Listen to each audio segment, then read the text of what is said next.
According to national data, Indigenous people across America are 10 times more likely to be victims of violent crime. In 2020, Native Americans made up 10% of active missing persons cases, even though they make up only 1.3% of the U.S. population. Advocacy groups have gathered at the state capitol, and tonight it will shine red in solidarity with Indigenous families with loved ones lost to violence or missing.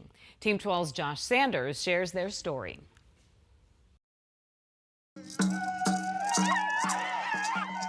Cries for justice.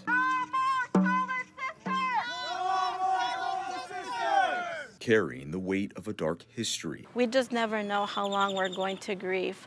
Valora is Hopi, one of the many tribes shining light on America's missing and murdered Indigenous people, organizing today's united call to do more in the fight for justice for Native communities, which are 10 times more likely to be victims of violent crimes, especially women, many today wearing a painted red hand across their mouths, a symbol of strength in Native culture. Perpetrators might cover their mouth so they won't be able to scream or, yell out. We're trying to uncover that.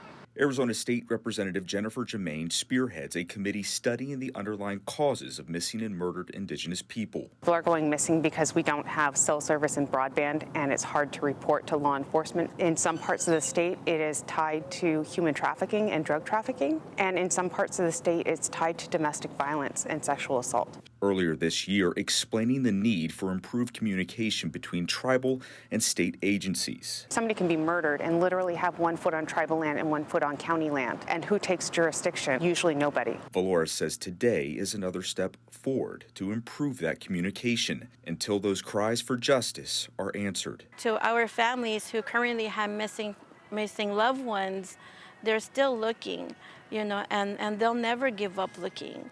Josh Sanders, 12 News. Josh, thanks.